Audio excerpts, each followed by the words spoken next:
vos grands-parents? Qu'ont-ils vécu? Quelles époques ont-ils traversées? Que vous ont-ils transmis? Bienvenue à Passer au composé, le podcast qui raconte des fragments de l'histoire avec un grand H par le biais des histoires de famille. Chaque épisode retrace ce que l'on sait du destin des grands-parents de l'invité, d'où ils viennent, ce qu'elles ont accompli, comment ils ont vécu. Je suis Mélie et je vous invite à découvrir un autre passé, celui composé des fragments de vie transmis par nos grands-parents. Dans cet épisode, c'est Miss, poétesse, afroféministe, blogueuse et chroniqueuse, qui raconte la vie de sa grand-mère, Andoun.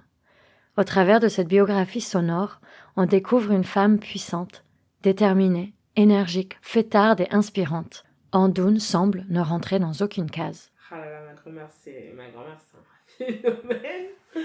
Je vais parler d'elle parce que c'est la seule que je connais bien et que ma grand-mère, c'est un peu comme ma deuxième mère en fait. Alors, moi, je suis camerounaise, je suis française de nationalité, j'ai grandi en France, etc. Mais mes parents sont camerounais, mes grands-parents sont camerounais, et donc la grand-mère dont je vais parler, c'est ma grand-mère maternelle, qui est camerounaise. Donc ma grand-mère, elle est née au Cameroun en 1951. Le Cameroun est encore sous protectorat / domination française en grande partie, et partie anglaise. Et ma grand-mère naît dans un petit village du centre du Cameroun qui s'appelle Nyokon. Donc ma grand-mère fait partie du peuple Nyokon, et pas de l'ethnie Nyokon, je déteste le mot ethnie. Bouh, le mot ethnie, il faut le bannir ce mot, qui ne veut rien dire.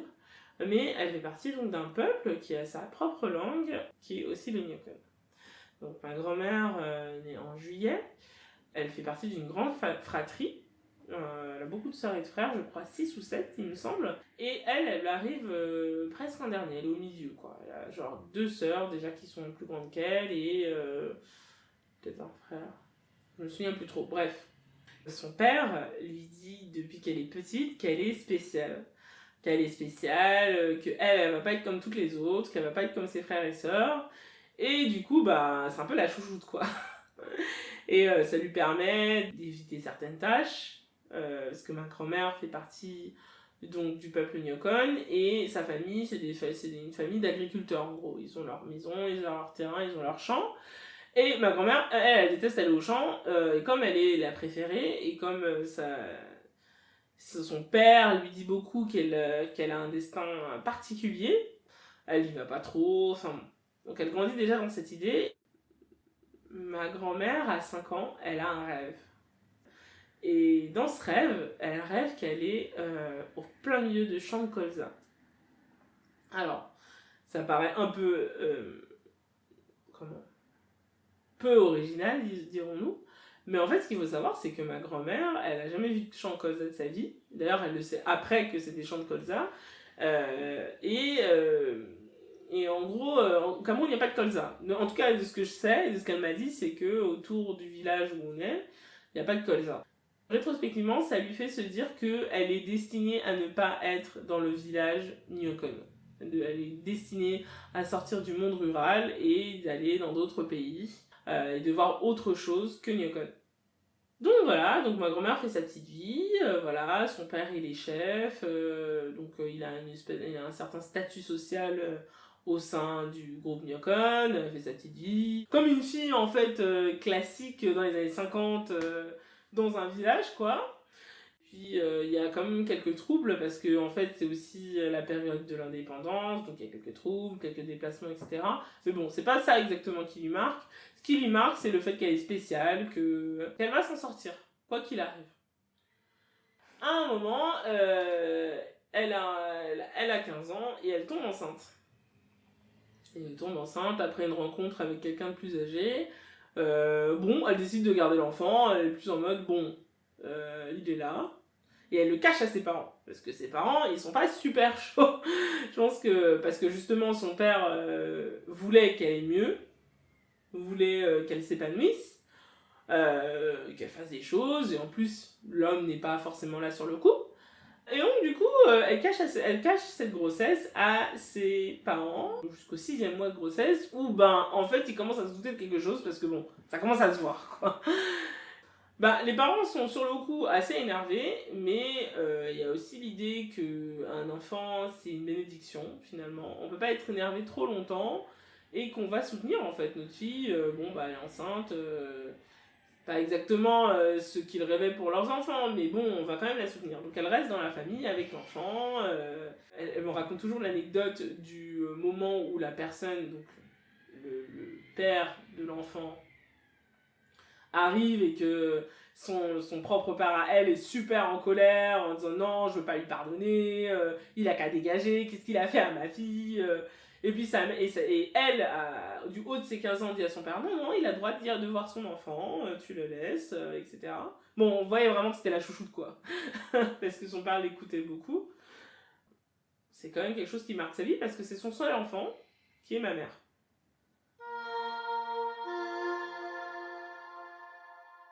Ensuite, ma grand-mère doit s'occuper de son enfant et elle connaît un peu des moments assez difficiles parce que la famille vit voilà, dans une maison au village, mais il n'y a pas forcément assez pour pouvoir s'occuper, pouvoir nourrir cette nouvelle bouche.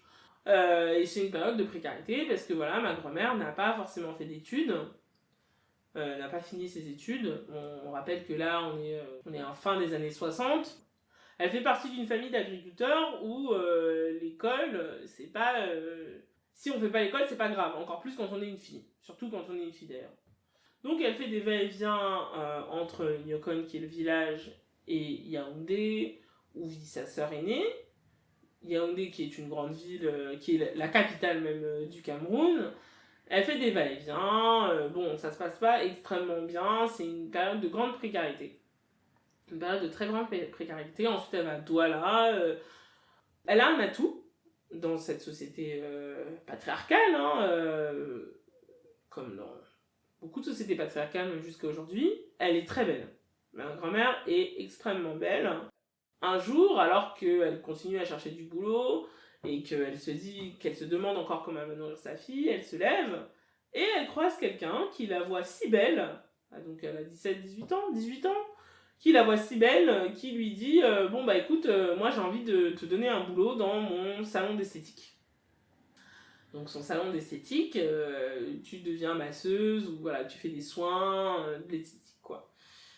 Donc voilà, là c'est le début un peu où elle commence à sortir de la pauvreté, de la précarité, parce qu'elle commence à gagner son propre argent. Au bout d'un moment, elle se met en indépendant, elle a beaucoup de succès, parce que voilà, le fait est que sa beauté est son atout, un atout que d'autres femmes ont envie aussi d'avoir, qui la voient et se disent, bah moi j'ai envie d'être un peu comme elle. Donc, est-ce qu'elle a des soins? Qu'est-ce qu'elle peut nous conseiller, etc. Ma grand-mère est très sociable, elle a beaucoup de charisme. Donc, du coup, elle arrive voilà, à se créer cette petite clientèle déjà dans son salon. Et puis ensuite, quand elle se met en indépendant, bah, tout le monde la suit, quoi. Tout le monde la suit.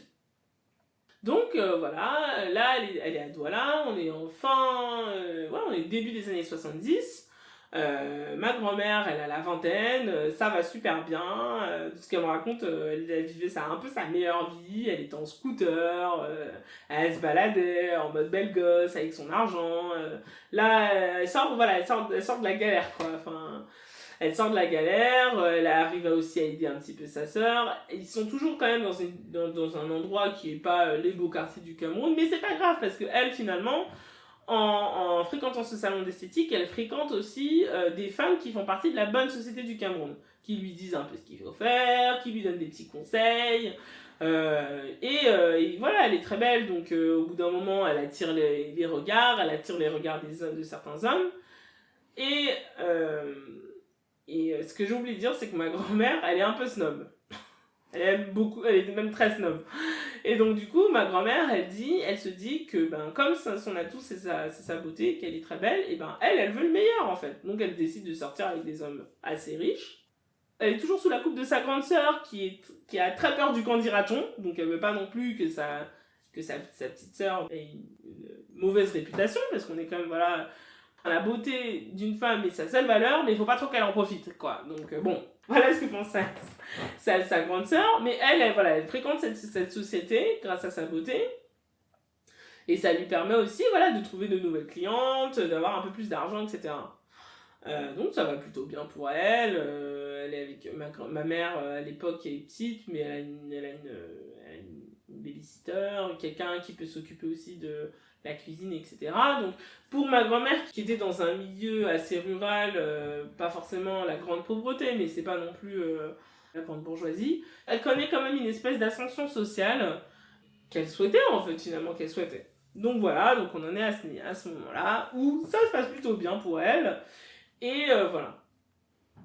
Je pense que si un homme riche lui avait proposé, un très riche lui avait proposé de se marier, elle se serait mariée. Mais à l'époque, alors elle a eu une demande en mariage, mais les hommes n'étaient pas assez bien. Parce qu'en fait, elle fréquentait des hommes qui étaient assez élevés dans la société, mais je pense que certains étaient mariés ou certains ne l'étaient pas. Mais les hommes qui lui proposaient étaient pas pour elle, ne lui correspondaient pas. Moi je sais qu'elle me disait, tu sais, quand j'étais jeune, moi je voulais me marier avec un ambassadeur ou un ministre. J'étais là genre ok mamie. Ok mamie, mais bon, elle est très... En fait, ma grand-mère aussi, ce qu'il faut savoir, c'est qu'elle a un très fort caractère. Je sais pas ce que je pense à d'elle, mais bon. Elle a un très fort caractère, et donc du coup, elle peut pas sortir avec n'importe qui. Elle-même déjà, elle veut pas sortir avec n'importe qui, et en plus, je sais pas si n'importe qui peut la supporter aussi. Parce que elle a un fort caractère, et donc du coup, elle en plus, elle a ses idées en plus sur les hommes, des idées qui sont quand même, qui restent dans les rôles genrés. Donc l'homme doit être... voilà, doit la supporter, il doit être charismatique, il doit avoir un fort caractère et tout. Mais elle, déjà, comme elle a déjà un fort caractère, c'est chaud. Tu vois. Donc, je pense que pendant un moment, elle disait qu'elle voulait se marier, hein, parce qu'elle reste quand même assez conservatrice là-dessus. Mais, juste pas avec n'importe qui. Je pense en fait, le truc, c'est que, déjà, à ce moment-là, elle commence à vivre seule, elle arrive à se prendre en main, elle arrive à prendre en main son enfant, enfin... Et donc, du coup, je pense que ça te met dans un état d'esprit où, elle le dit peut-être pas comme ça, mais ça te met dans un état d'esprit où tu te dis, si je dois renoncer à ça, c'est pour des vraies raisons. C'est pas avec le premier venu, quoi. D'ailleurs, il y en a qui l'ont demandé, elle a dit non, j'ai pas envie d'être avec eux, tu vois. Il y a peut-être du classisme aussi un peu dedans, hein. Mais elle était en mode, non, si je me marie avec quelqu'un, c'est quelqu'un qui va me donner une position sociale que je vais trouver acceptable. Sinon, c'est mort. Là, donc, on est dans le milieu des années 70, et son frère est parti en France. Et à l'époque, colonisation oblige, dans les mentalités, la France, ça reste le centre du monde, ça reste l'Eldorado, c'est un peu l'endroit où tout est possible, où tu vas t'enrichir, etc. Donc, elle était plutôt correcte au Cameroun, hein, ça allait plutôt bien, voilà, elle était dans des milieux qu'elle appréciait, etc. Mais bon, elle se dit, son frère lui dit, bah viens au Cameroun, viens en France avec moi, enfin viens en France, je suis là, donc tant qu'à faire, profites-en, et viens me voir. Donc, alors il y a encore toute une histoire autour de comment elle a réussi pour trouver son visa, donc va savoir comment, il y a toute une anecdote sur comment elle arrive à tomber sur le chef de la police politique de l'époque qui veut lui délivrer son visa, parce qu'au début on lui refuse, on refuse qu'elle ramène son enfant. Si elle part, elle veut absolument partir avec son enfant, elle veut pas le laisser au Cameroun, parce qu'elle a qu'une peur, c'est partir et ensuite que son enfant ne revienne pas avec elle ou qu'elle ne le voit pas pendant des années. Donc elle veut absolument partir avec ma mère. Et donc du coup, au début on lui refuse. On lui refuse son visa, on lui dit bon c'est mort. Je ne sais plus à quelle occasion, elle tombe sur le ministre, voilà, encore une fois, c'est soit le chef de la police politique ou soit c'est le ministre de l'Intérieur, je sais plus. Et elle m'a pas dit que c'était lui. Juste, elle m'a dit oui, je tombe sur Fauchivet, je sais plus comment il s'appelle, qui est quelqu'un d'important. Et donc moi, je vais taper sur internet il y a quelques années, je me dis mais c'est qui ce mec, parce qu'elle arrête pas de me parler de lui. Là, je vois chef de la police politique ou ministre de l'Intérieur. Je me dis what the hell, man, comment t'as trouvé ce truc. Enfin bon, bref. C'est encore une autre discussion que j'ai eue, une des nombreuses discussions que j'ai eues avec ma grand-mère. Et bon, et donc elle me dit, bon bah finalement, il m'a trouvé tellement belle. Il m'a dit, vous les femmes du centre, et le Nyokon c'est dans le centre, vous les femmes du centre, vous êtes tellement belles, bon bah tu sais quoi, voici ton visa. Et j'étais là, bah dis donc qu'il distribuait les visas. Hein. Bon bref, et donc du coup, elle finalement a fini par avoir son visa avec sa fille, et donc elle vient en France. Je crois qu'on est en 77, quand elle arrive en France, chez son frère. quand elle arrive en France, c'est déjà encore toute une histoire parce que, en fait, elle a son frère, donc ça lui fait quand même son milieu social. Mais au Cameroun, elle avait déjà sa vie.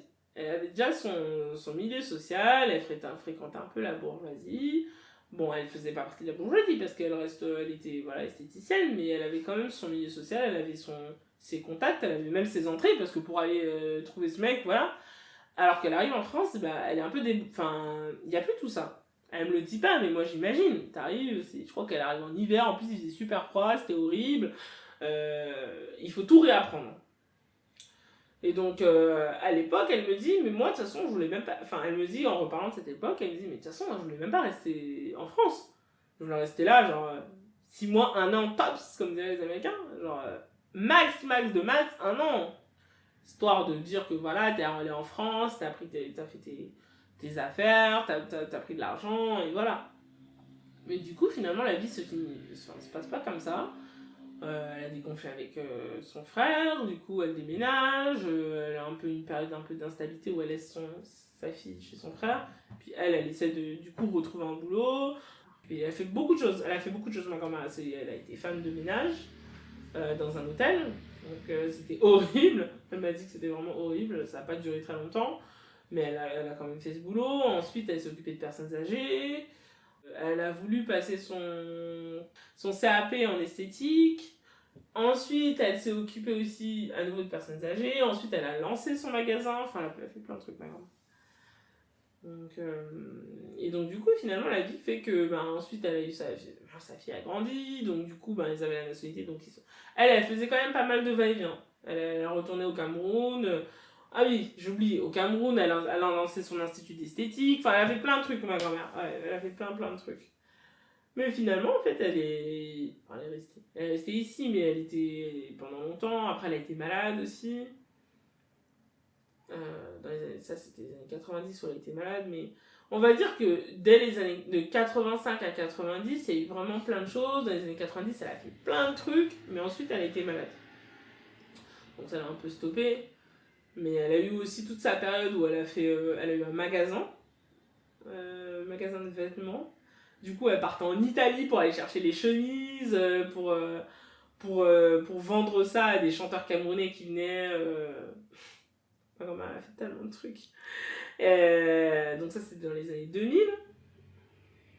Dans les années 90, c'était plus son institut d'esthétique, mais le truc avec l'institut d'esthétique, c'est que comme c'était au Cameroun, elle avait pas forcément des gens de confiance, puis gérer à distance, c'est compliqué, quoi. Quand tu lances une boutique, ou quand tu lances un business, tu peux pas faire le truc en étant là 3 mois ici, enfin j'imagine en tout cas. Puis il y a les réalités du pays aussi qui sont aussi complexes, quoi. Et quand ma mère en plus était ici, elle pouvait pas partir non plus 6 mois ou 1 an pour démarrer l'affaire, quoi. Donc, elle était vraiment entre 2 pays. Elle a fait plein de trucs. Après, en plus, elle est sortie avec ce mec, elle a voyagé, partie à... Où est-ce qu'elle est partie? Partie aux États-Unis, partie en Suisse. J'ai appris récemment qu'elle est partie au Bénin, au Togo. Ma grand-mère, c'est un personnage, hein. Alors déjà, il faut savoir que ma grand-mère, c'est un de mes modèles. Pas forcément dans les trucs que je vais faire dans ma vie, j'ai pas forcément envie de faire la même chose, mais par la détermination et la poigne qu'elle a eue et l'ambition qu'elle a eue. Tout n'a pas forcément été réalisé, mais elle a essayé plein de trucs. Elle a essayé plein de choses. Et il faut imaginer que c'était quand même une femme qui avait fait peu d'études, qui était dans un village, donc dans un milieu rural, qui est née dans les années 50, et qu'elle a fait tout ça. Et qu'elle a une vie, et qui est pourtant parfois très conventionnelle, et très conventionnelle dans même la manière dont elle voit ma vie parfois. Mais quand je lui dis toujours, mais mamie, t'as fait tout ça. Je lui dis, toi, mamie, tu t'es pas dit, ouais, je vais me marier parce qu'il faut se marier. Tu t'es pas dit, je vais rester comme ça à la maison, et voilà. Tu t'es pas dit tout ça. Peut-être qu'elle l'aurait fait si le mec était ministre, mais elle avait elle-même ses propres critères, en fait. Et ça, j'ai trouvé ça, je trouve ça extrêmement inspirant. Après, comment? Elle a pas fait ça pour ça, mais je me dis que quand on pense à une femme migrante, africaine, qui a un enfant à 15 ans, on ne pense pas à ma grand-mère parce qu'on a des clichés, on a souvent des clichés extrêmement racistes et sexistes, mais en fait, Ma grand-mère, elle est tellement puissante que ces clichés, ils sont beaucoup trop restrictifs, quoi. Elle peut pas rentrer dans ces cases-là. Elle peut pas rentrer dans ces cases. Et c'est ça que je trouve admirable, en fait. C'est sa puissance, la puissance qu'elle a eue, le courage qu'elle a eu et la ténacité qu'elle a eue, qui fait que moi, je suis là maintenant. C'est ça que j'admire, en fait. Au-delà du fait qu'elle a été à la fois, qu'elle a pu faire de l'esthétique, être femme de ménage, s'occuper des personnes âgées, monter 2 business, l'énergie que ça demande. Je me dis, ma grand-mère, si ça avait été un homme blanc, elle aurait été présidente des États-Unis, hein. Ou elle était présidente du Cameroun, enfin, un homme blanc, mais elle aurait été présidente, elle aurait eu un poste à responsabilité, parce qu'un tel courage, une telle détermination, une telle aura, un tel charisme, ça aurait été un mec, ça aurait été encore plus que ce qu'elle a fait, ce qui est déjà impressionnant.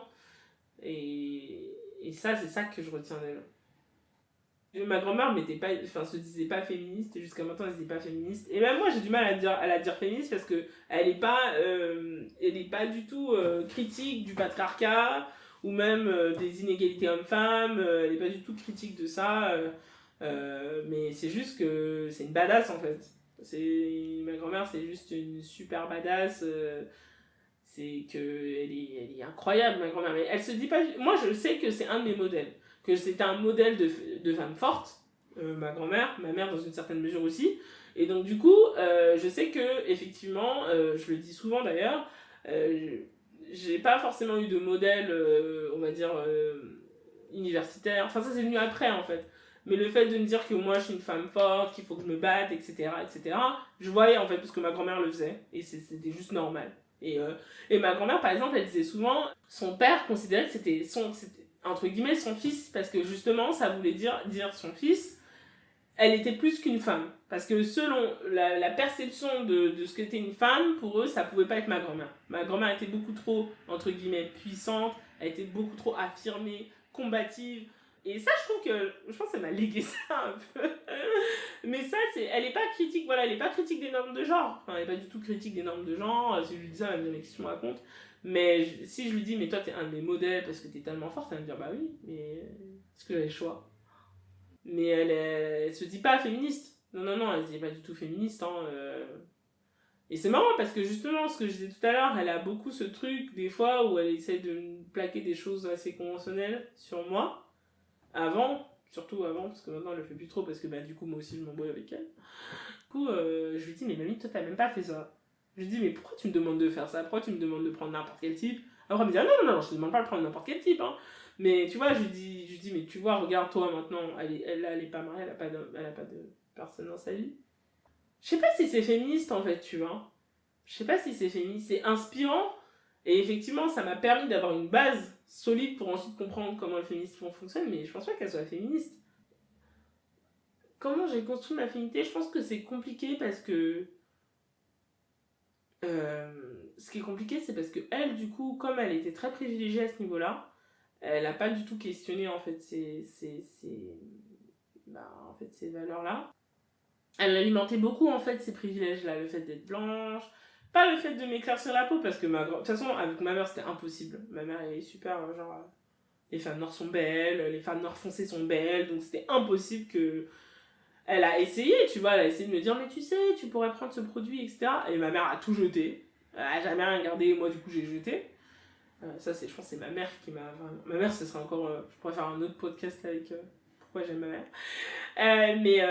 Mais du coup, elle a quand même eu ce truc de, elle est belle, elle est mince, elle est claire de peau, parce que ça joue en fait dans une société raciste et sexiste, les critères c'est la beauté blanche, ou s'approcher de la blancheur, ou être claire, ou le fait d'être foncé c'est mal.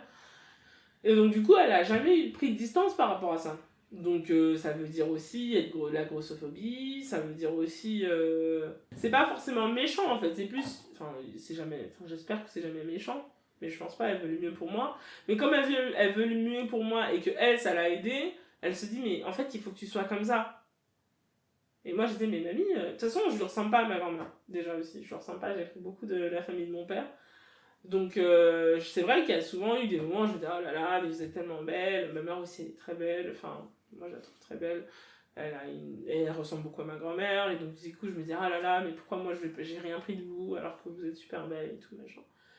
Et après moi c'était je pense compliqué pendant un moment, mais en fait moi comme j'ai eu la chance d'être féministe, de penser aux questions féministes, j'ai eu la chance, et en vrai de vrai, c'était pas que ma grand-mère, c'était aussi parce que j'étais dans un milieu où je traînais beaucoup avec des meufs blanches, minces, et donc du coup ça a encore pas aidé, ça a encore moins aidé. Et je peux pas tout mettre sur ma grand-mère, sur ces questions-là de grossophobie, de traits, etc. Je pense que c'était aussi le fait d'être dans une société française blanche, grossophobe et tout ce que tu veux, qui a fait que j'ai eu des problèmes de construire ma féminité, en fait. Plus que ma grand-mère, en fait, finalement. Parce que ma grand-mère, elle avait d'autres trucs qui faisaient qu'elle était fière de moi. Et j'ai toujours aimé écrire. Elle me disait, ah, mais tu écriras mes bouquins. Vous êtes ma fierté, vous êtes mes trésors, vous êt mes... Enfin, tu vois, il y avait beaucoup d'amour, en fait. Donc, je pense que c'est pas tant ça qui m'a... Ça a sûrement joué, mais c'est pas tant ça qui a fait que j'ai eu vraiment du mal à construire ma féminité, quoi. Je pense que s'il y avait eu que ma grand-mère et ma mère, et encore, parce que ma mère, c'est encore autre chose, parce que ma mère m'a sauvé la vie sur d'autres trucs, j'aurais pas eu autant de problèmes, clairement. Ouais, je devais écrire ses mémoires. C'est écrit longtemps sur ce podcast à dire, mais où est ma mémoire, sur mes mémoires? Oui, parce qu'en fait, j'ai toujours écrit et j'ai toujours considéré que la vie de ma grand-mère est incroyable. C'est pour ça que quand tu m'as proposé de faire le podcast, je me suis dit, ah bah voilà. Oui, j'ai encore parlé de ma grand-mère. parce que les gens qui me connaissent savent que j'aime beaucoup parler de ma grand-mère et de ma mère. Sauf que c'est dur d'écrire les mémoires. C'est super dur, j'ai essayé. Et en fait, Déjà, en plus, en ce moment, je suis vachement sur un truc de poésie, de recueil, donc voilà. Donc, c'est pas le même genre. Et puis, en plus, la biographie, c'est difficile. C'est extrêmement difficile, en fait. Et là, je lui dis, mamie, c'est super dur. Parce que rien que raconter là sa vie, il y a plein de trucs que j'ai pas dit. Ça, on pourrait mettre encore 2 heures. D'ailleurs, je l'ai déjà enregistré. Effectivement, ça fait 2 heures d'elle qui me raconte sa vie. Mais peut-être un jour, ouais. Peut-être. Je pense... Là, je peux pas, là. Peut-être un jour, peut-être quand j'aurai pas le choix parce qu'il me restera que ça d'elle, peut-être, et que j'aurai surmonté le chagrin parce que c'est surtout ça. mais oui, peut-être, mais là, c'est mort, je peux pas. Je peux pas. Elle est trop vivante, j'arrive même pas à la mettre sur papier, enfin, c'est tellement dur. C'est comme une flamme, elle est inattrapable. J'arrive pas à la contenir dans mes mots, en fait. Je pense que j'ai pas encore le talent nécessaire pour le faire. Oui, c'est mon lien privilégié avec le Cameroun, parce que moi, j'y suis pas allée depuis que j'ai 1 an, donc voilà. Et c'est totalement mon lien privilégié avec le Cameroun, parce qu'elle, elle est encore...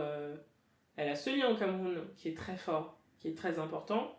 Mes parents un peu moins, même carrément moins. Et donc, du coup, c'est clair que c'est mon lien au Cameroun. Là, je lui ai dit que je voulais qu'elle me rapporte un truc du village. C'est elle qui parle camerounais, c'est elle qui sait quelles sont les traditions, quelles sont les coutumes. En plus là, on continue à parler de ça vraiment. Encore très récemment, on s'est dit qu'il fallait absolument qu'on partage ça, qu'elle me raconte. Elle m'a dit que je devais prendre sa place quand elle sera pas là. Donc ça veut dire qu'il faut que je connaisse, et que parce qu'elle voit en fait que j'ai vraiment un intérêt. Et que j'ai la chance en fait d'avoir ma grand-mère là, et qui est jeune et qui peut me raconter tout, et on se raconte tout, elle me raconte, je sais pas si elle me raconte tout, mais on a une relation qui permet en fait le dialogue et le discours, et du coup en fait j'ai la chance de me dire j'ai besoin d'un truc, de savoir quelque chose sur le Cameroun, ou sur les traditions, ou sur la langue, parce que je parle pas la langue, j'ai juste à l'appeler, ou j'ai juste à lui envoyer un WhatsApp, mamie c'est quoi ça? Et ça c'est un privilège en fait. C'est un privilège de ouf. Et ne serait-ce que notre relation et le fait que je puisse le faire, en fait. Donc, du coup, c'est sûr que... On va dire que la transmission, elle est toujours en cours. Parce qu'il y a plein de trucs que je sais pas. Parce qu'il y a plein de trucs... Il y a des fois, j'ai juste pas envie. Il y a des fois, j'ai la flemme. J'ai envie de faire d'autres trucs. Et d'aller boire des coups. Mais c'est sûr que la transmission, elle est en cours, ouais.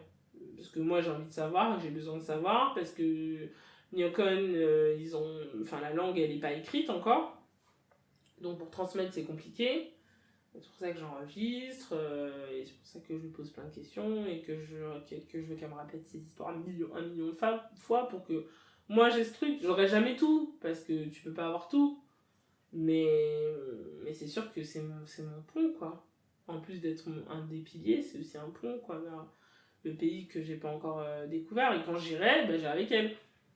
Parce qu'elle, elle sait, elle connaît, elle y va tout le temps. J'ai envie de le faire avec elle de toute façon. Je pense que ce qui est intéressant avec le parcours de ma grand-mère et son parcours de voyage, c'est que en fait, je pense que, et je le dis par rapport à la vision qu'on a en fait de la migration, qui peut être vraie dans certains cas, il faut pas oublier que déjà la plupart des gens ne bougent pas. Alors, la population, la migration, c'est quand même un phénomène qui est pas si répandu. C'est commun dans l'histoire de l'humanité, mais c'est pas répandu. Et en fait, les gens qui bougent, en tout cas, moi, dans mon expérience de la migration, des gens autour de moi, ils n'ont pas tout quitté. En fait, en tout cas, ils partaient pas pour tout quitter, plutôt. On va dire ça comme ça. Moi, ma grand-mère, quand elle est partie du Cameroun, elle avait ses trucs, elle avait ses liens, elle avait ses gens, elle avait un groupe avec qui elle a toujours des contacts d'ailleurs, enfin, par les gens qui sont plus là, mais sinon, elle a des contacts, elle avait des amis, elle avait une famille, elle avait une situation. Elle a juste voulu, elle a décidé à un moment de se dire, bon bah ok, je m'en vais quoi, enfin, j'ai envie de voir autre chose, comme moi, j'ai envie de dire, là, j'ai envie d'aller me barrer au Canada, et je me dis, bon bah j'ai envie de voir comment c'est le Canada. Les choses ont fait que, à cause en fait de la fermeture des frontières, le fait de voyager finalement, parce que c'est juste ça, c'est voyager, vraiment dans le sens le moins violent du terme, ça s'est rendu violent parce qu'en fait les gens ils se sont dit j'ai plus l'opportunité de bouger quoi, donc autant que je reste tant que ma situation est stable, et le temps que ta situation est stable, souvent tu construis une autre vie en fait, tu vois, et c'est ça qui s'est passé pour ma grand-mère. Mais en vrai, voilà, elle avait ses amis, elle avait sa famille, elle est très camerounaise, ma grand-mère. Hein. Elle a pas, elle est très contente d'être française, elle est très contente d'être camerounaise, et voilà, c'est tout quoi, tu vois. Bah, tu sais quoi, par rapport au chant, tu sais quoi, quand on est parti, en fait, on a déménagé un moment dans 77 qui était pas genre le meilleur déménagement de ma vie, mais j'ai rencontré des gens incroyables, mais le fait de vivre dans le semi-rural, c'était pas mon kiff. On va dire ça comme ça. Et il y avait plein de gens de colza. Et quand elle venait nous voir, parce que c'était genre super loin de où elle habite, enfin super loin, c'était à 2 heures, mais comme elle a pas de voiture, du coup c'est quand même assez long, alors qu'avant elle était à 15 minutes. Elle nous disait, ah c'est marrant, parce que je vois les champs de colza que j'ai vus quand j'avais 5 ans. Donc tu voyais la Seine-et-Marne, super. Et donc elle me dit, oui, c'est les champs que je voyais, je me voyais à 5 ans, je me voyais dans ces champs-là. Et donc du coup, en fait, elle les a retrouvés. Mais ouais, si, elle les a retrouvés. Elle les a retrouvés plusieurs fois d'ailleurs. En fait, c'est un personnage, ma grand-mère. C'est genre, je répète toujours la même chose, mais c'est un personnage. Elle aime la lumière, ma grand-mère. Elle aime la lumière. Elle aime les paillettes. Elle aime bien vivre. C'est vraiment une bonne vivante, quoi. Ça, j'ai vraiment pris ça d'elle aussi. Et de mon père. Mon père et ma grand-mère adorent faire la fête. En plus, ils aiment bien faire la fête ensemble, parce que ils ont un peu le même caractère. Ils sont un peu des vantards. Elle est très... Ça, je l'ai pas dit, mais elle est extrêmement généreuse. Un peu trop, d'ailleurs. Ça coupe vraiment avec l'idée que les gens sont des grand-mères, quoi. En fait. Et ma grand-mère, c'est vraiment... Je pense qu'on imagine une grand-mère et on n'imagine pas la mienne. On n'imagine pas son caractère, on n'imagine pas une... Maintenant, elle fait un peu plus grand-mère, quoi, parce qu'elle a 68 ans, mais tu vois, elle aime trop faire la fête. Enfin, elle peut plus faire la fête que moi. Les samedis, se coucher à 6h du mat, tu vois, parce qu'elle a fait la fête parce qu'il faut pas rentrer. Ma grand-mère, c'est le genre de personne, quand on va en famille, dans des trucs de famille, ma mère et moi, on est là, genre, il est 3h du mat, on a envie de rentrer. Ma grand-mère, elle veut pas. Tu vois, c'est ça en fait, c'est l'opposé. Et elle a aussi des côtés très grand-mère, hein, de très. Je vais faire la nourriture pour tout le monde, elle a 10 fois trop. Je suis généreuse, mes 6 enfants, je vous adore, etc. Mais elle a aussi beaucoup ce côté de. En fait, de femme. De femme. Ma grand-mère, elle est très généreuse par rapport à sa famille. Et elle est prête à faire plein de choses pour sa famille. Elle sacrifie pour sa famille. Elle s'est beaucoup sacrifiée pour sa famille. Mais en même temps, c'est une femme, quoi. Elle a son propre caractère, en fait. Et je pense que ça, c'est pas forcément commun dans ce qu'on voit des grand-mères. Alors, je pense qu'il y a encore plein de trucs qui nous doivent montrer. Et du coup, j'ai extrêmement peur. c'est une de mes... Enfin, j'ai les larmes aux yeux rien que d'y penser, de me dire, vivre la vie sans elle. C'est inenvisageable. Ce qui est chiant parce que c'est la vie, mais c'est inenvisageable. Donc, là, ça me fait vraiment peur. Mais bon. On a encore plein d'années. Elle a plein de trucs à me montrer, j'espère en tout cas. Donc ça va aller, mais...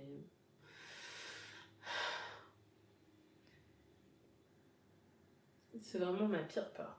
Et c'est impossible. En fait, c'est horrible d'avoir cette peur parce que ça va arriver.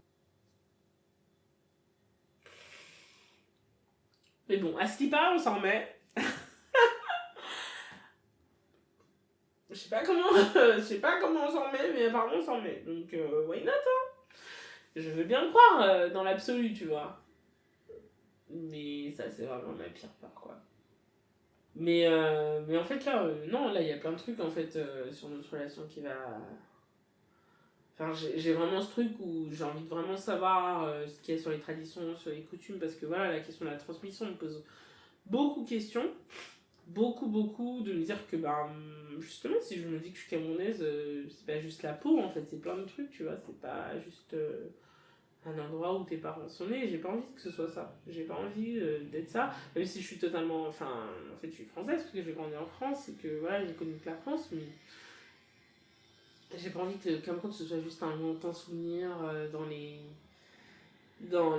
Si j'ai des enfants, tu vois, que ce soit un lointain souvenir de ce que des ancêtres. J'ai envie que ce soit un truc vivant, et elle vit, et moi aussi, donc du coup j'ai envie qu'on construise ça en fait.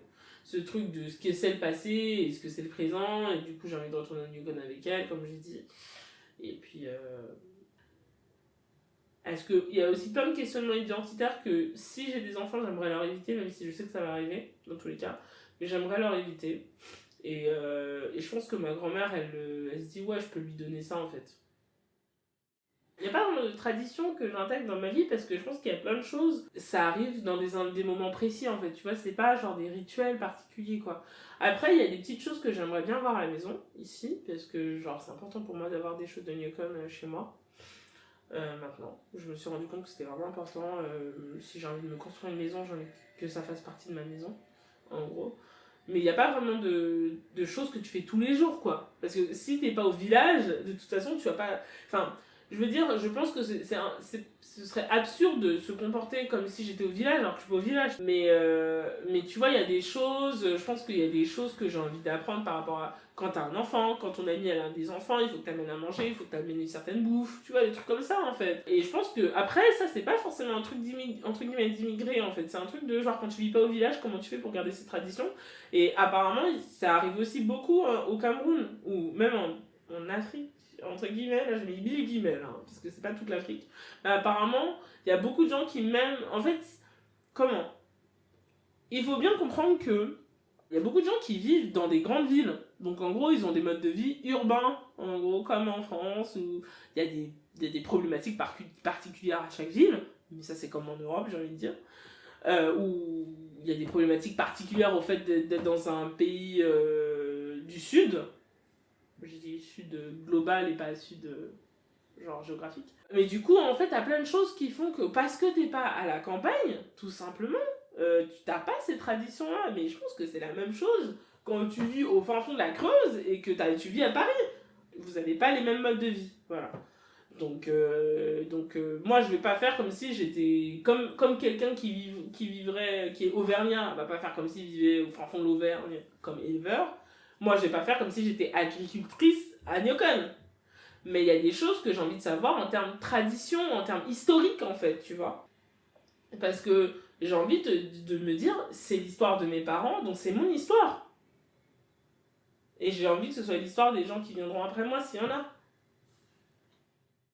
Franchement, j'aimerais avoir des objets, des bibelots, mais là, j'ai envie d'avoir de la terre. Quand j'ai dit ça à ma grand-mère, je me suis dit, ouais, j'ai envie d'avoir de la terre, en fait. Un truc qui m'ancre, en fait. Qui m'enracine, du coup, puisque c'est de la terre. Qui m'enracine, un truc qui m'ancre, un truc qui me fait me dire, en fait, là, je suis en train de me construire, Et que même si je vais à une école, je vais jamais vraiment être chez moi, à part si j'y reste 2-3 ans, et là ce sera chez moi parce que j'y vivrai. Donc il faut être honnête. Enfin, moi j'essaye d'être le plus honnête possible dans ma démarche. C'est pas parce que j'ai de la terre que je peux dire que ça c'est. Tu vois. Mais en même temps, si j'ai envie de construire une maison, j'ai envie que ça fasse partie de ma maison en fait. Merci encore à toi, Kiemis. Et vous, auditeurice, si vous souhaitez lire sa poésie, sachez que la réédition de son recueil « À nos humanités révoltées » sort en janvier. Vous pouvez aussi l'écouter dans Quoi de meuf, un podcast féministe intersectionnel, et dans l'épisode 6 du Book Club, où elle parle de 3 de ses livres préférés. Merci à vous, auditeurice, pour votre écoute. Comme toujours, si cet épisode vous a plu, vous pouvez mettre des étoiles et des commentaires sur Apple Podcast ou l'application Echo. Passé Recomposé est aussi disponible sur toutes les plateformes d'écoute. Si vous avez des témoignages à proposer, écrivez-moi sur les réseaux sociaux, Instagram ou Twitter, ou par mail à podcastpassérecomposé, tout attaché et sans accent, podcastpassérecomposé@gmail.com. Je suis toujours à la recherche de récits qui racontent une partie peu mise en lumière de l'histoire ou qui nous interrogent sur ce que nos familles nous transmettent. Et si vous souhaitez devenir mécène du podcast, retrouvez la page de Passé Recomposé sur Arezzo, un R et 2 Z, où il y a des contreparties comme la newsletter mensuelle. Un grand merci à mes mécènes actuels, Catherine, Pascal, Marie, Jean-Gabriel, Élise, Hugo et tout récemment Bénédicte. Une page Tipeee est aussi en construction, elle arrivera début 2020. Merci de votre écoute et à bientôt.